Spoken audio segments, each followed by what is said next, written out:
Hello and welcome to season 2 of As We Currently Understand It. If you joined Nicole and I for our series of webinars back in April and May of 2020, you'll understand why we're calling this As We Currently Understand It.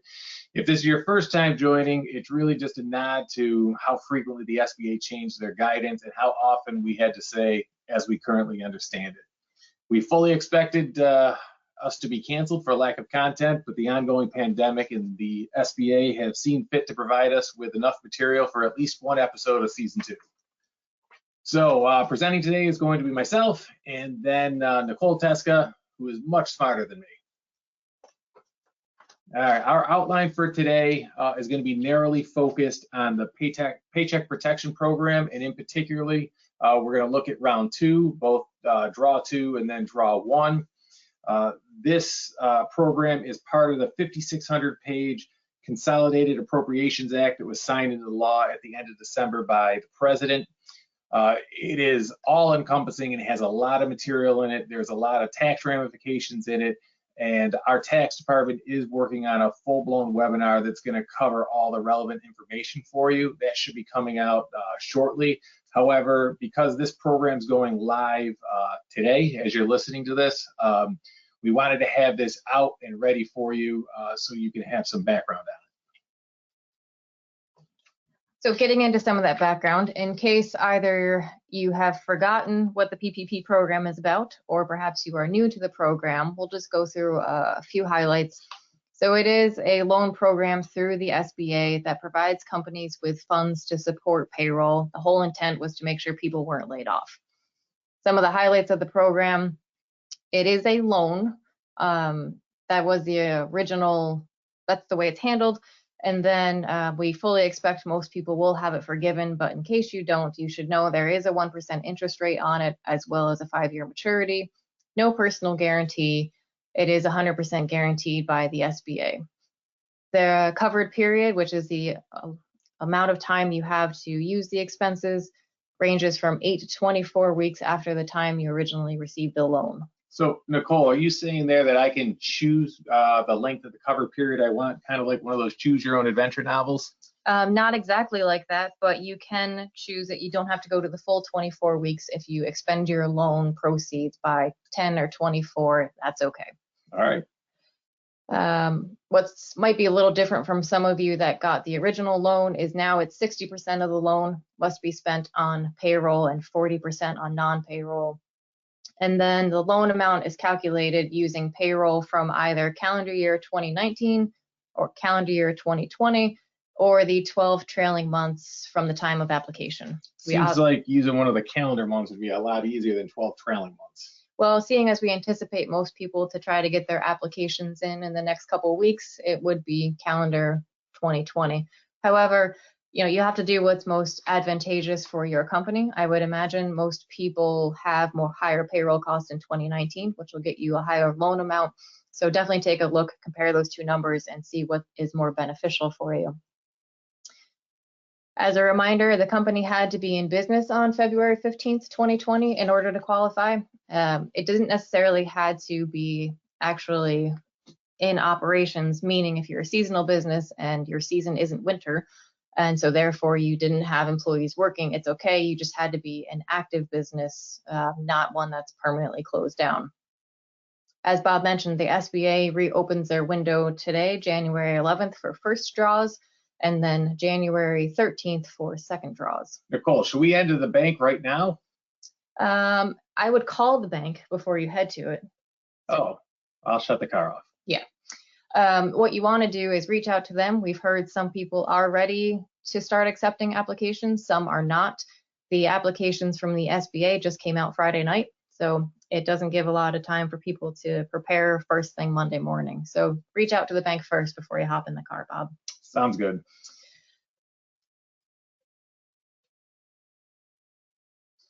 Another change will be that for this new block of loans, the application window is going to close March 31st, 2021.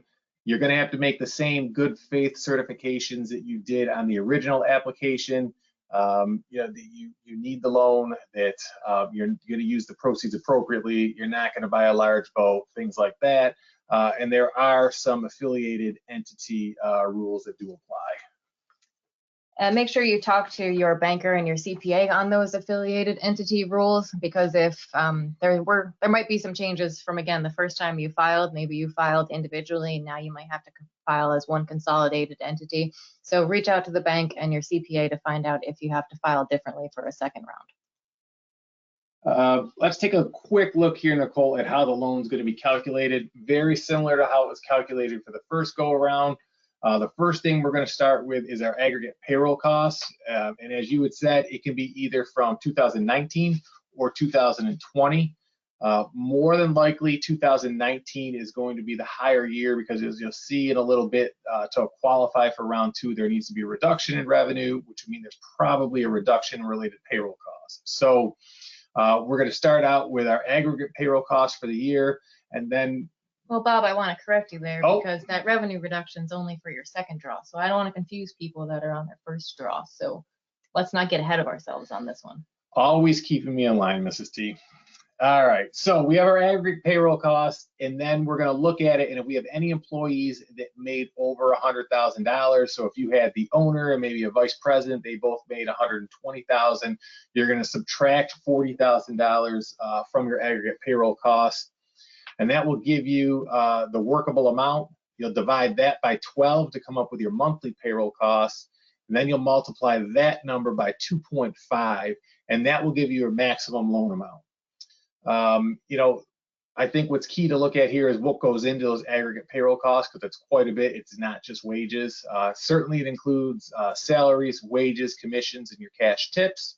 But in addition, it's going to be the employer payments for your group health insurance, group life insurance, disability, vision, and dental insurance.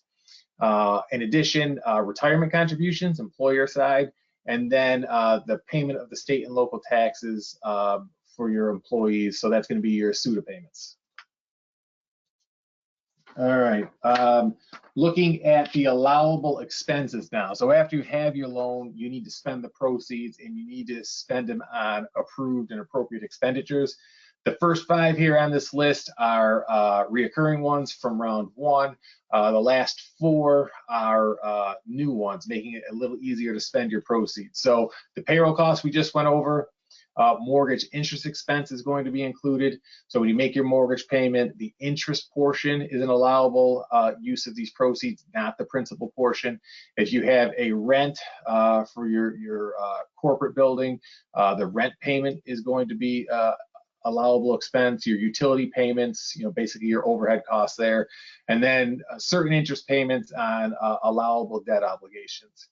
And then the new expenses that are going to be allowable are going to be certain operation expenditures, property damage costs, supplier costs, and then some worker protection costs. And Nicole, I think you've got a little bit more detail on those really vague descriptions. Yes, so on the operations expenditures, think, any business software, cloud services, tracking of any payment or processing for payroll expenses, so your ADP, your paychecks cost. On the property damage cost, if you were unfortunate enough to have any property damage to your business or vandalism or looting due to rioting, if there are any costs your insurance company did not cover that you had to pay, that is an allowable expense now under this loan program. Covered supplier cost, any essentially cost of goods sold, so any supplies that go along with your revenue. So if you're a restaurant that has to buy food in order to supply that to the customer, those types of items would qualify. Or if you're a manufacturer, your raw materials would qualify as part of a supplier cost. Oh, so then would I be able to use the cost to buy extra raw materials and hold them in inventory? The intent is not to stock up. The intent is to actually use it and sell it. Gotcha. So it's got to be part of production. Correct. Okay. And then lastly, covered worker protection expenditures. Anything that went into making your workplace safer for either CDC or OSHA requirements. If you had to sneeze guards or air filtration systems, or if you had to do a big capital improvement to expand building to make room for all the employees, those types of costs would qualify. Would that also include like more of the disposable items, like the face masks and hand sanitizer, that sort of stuff? I do believe that it does. All right then. One thing I would say, from all of the applications we've done, loan forgiveness applications we've done so far, majority of people were able to satisfy using the loan for all of payroll. So we anticipate that probably with the second time around, but just know some of these other allowable costs can be used with the loan proceeds as well. And I'm assuming, like with round one, any cost that you're using to support your loan proceeds has got to be backed up with support. So there's got to be canceled checks, invoices, those sort of things to support the expenditures, correct? Correct. And I think this comes into play with some of the stuff that also in the bill with different tax credits and stuff, and these expenses might be more readily usable than just the payroll cost. All right, so looking at round two of the second draw, who's eligible for this? I think the name implies it, but just in case you were a little confused, you must have received a first round PPP loan to get you eligible for a second draw. That's kind of like the first hurdle to get over. The second one that is at the time of disbursement of your second loan, you would have to have either used it all or expect to use all the proceeds before that loan is dispersed to you. It's important to note that the first loan doesn't have to be forgiven yet. You just have to have used those proceeds up. Then you can apply and receive the second loan. Employment, it's got to be less than 300 employees. I believe in the first round it was 500 employees, so that's down 200 people. And then the big calculation here is has to be a reduction in revenue for the calendar year 2020. And what this is it's a measurement that they want to make sure that these loan proceeds are going to companies that have been impacted by the pandemic. So it's got to be a 25% decrease in revenue measured in one of two ways. The first way is a quarterly decrease. So you would match up quarter for quarter. So you would take Q1 in 2020, compare it to Q1 in 2019. If there was a 25% or more decline in revenue, that would be the hurdle you would have to get over to qualify to apply for the second round of the loan. And you would look at that for Q2, Q3, and Q4. You only have to have the reduction in one quarter to qualify to apply for the second draw. The other way to measure it would be for an annual decrease of 25% or more. So if you compare year end to year end revenue numbers, if there's a 25% decrease, that would also qualify you to apply for it. So Bob, if, obviously Q1, everyone business normal. Q2, I had a decrease of more than 25%, but then everyone kind of came back, and Q3, I had an increase of 30%. Do I still qualify for this? Well, as I currently understand it, yes. The way it reads is you have to have a decrease of 25% in one quarter. So if just in your example, Q1's good, Q2 I've got the decrease, but I do bounce back in Q3. Because I had that decrease in Q2, I would be eligible to apply for this loan. There are certain people not eligible to apply. This isn't an exhaustive list, but some of the more common ones. If you're a publicly traded company, you're listed on a stock exchange someplace, you cannot apply. If you're an entity that is permanently closed, I laugh at this one, but you're not eligible to apply, not going to be able to use the funds appropriately in that case for sure. But can I use it to buy a Ferrari? No. Oh, I heard someone did that. If there's a China affiliation, you are not eligible, and also certain government affiliations will disqualify you from this. So I think one of the big questions we need to answer here, Nicole, is what's included in revenue if we're trying to measure this 25% decline? Right, because that is the biggest factor of this draw too, is you had to have that decrease. Correct. And it just so happens, since I put this presentation together, I have that on the next slide. Always on top of it. I try. So gross receipts, it's however your current accounting method works. So if you're a cash basis, it's looking at your revenues on a cash basis, or it's accrual basis, and it would include sales of your products or services, interest, dividends, rental income, royalties, fees, commissions. And then if there's any returns or allowances on those sales of products, you would have to reduce that revenue by those amounts. Kind of seems like everything, Nicole. Is there anything not included? One of the biggest items they point out is capital gains is not included. Oh, like when you sell stock. So I sold my Carnival Cruise Line stock. So if there was a gain there, that wouldn't be included? The big question is if there was a gain. Correct. If you had one, I'd be surprised. But yes, if there was a gain, you would be excluded. One of the things, another question that might come up is if you did apply for your loan forgiveness, you did get it approved. So therefore, that's how it's now recorded on your books in Q4 of 2020. You have this big loan forgiveness income. You get to exclude that from your calculation. So take that out of your Q4 before you compare that to Q4 of 2019. Gotcha. And another piece that relates to the revenue, if your loan amount is going to end up being less than $150,000, the SBA isn't requiring you to have the revenue support at the time of application. You just need to have it before you're filing for forgiveness. The thought being maybe some smaller entities aren't able to easily put together quarterly financial statements. So this gives them time to get their annual tax return done so they can compare their 2020 return to 2019 for that decrease. If your loan amount is going to be over $150,000, then you do need to provide support to the bank at the time of application that you did have that decrease. All right. So just looking here at a few other things for the second draw. There is a new application. It was released late Friday night. It's Form 2483-SD. It's a fillable PDF. Certain banks might use that. Certain banks may have their own electronic version of that. The max loan is going to be $2 million. And then if you're a affiliated corporate group, you could have total loans of $4 million. The loan amount is still calculated at 2.5 times your monthly average payroll, as we discussed, with one great exception for the restaurant, hospitality, hotel industry, which falls under NAICS code 72. They'll be able to take their average monthly payroll and multiply it by 3.5. Huge change, and it's great for that industry that was so hard hit by the pandemic. Probably there isn't another industry that was hurt as much as the restaurant food service industry. So I was really happy to see that.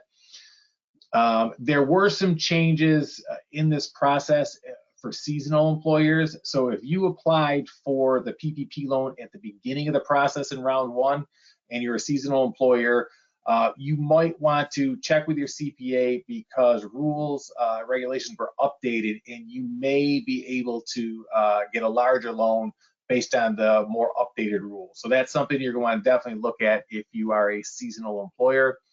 And then this is great for streamlining the process.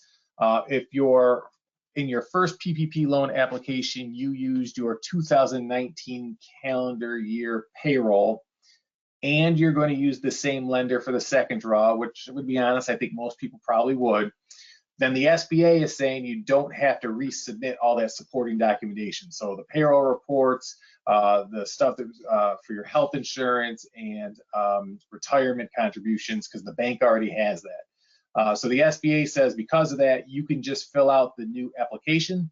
And then if your loan's going to be over $150,000, you would have to submit the support for your reduction in revenue, either quarterly or annual, however you're going at it.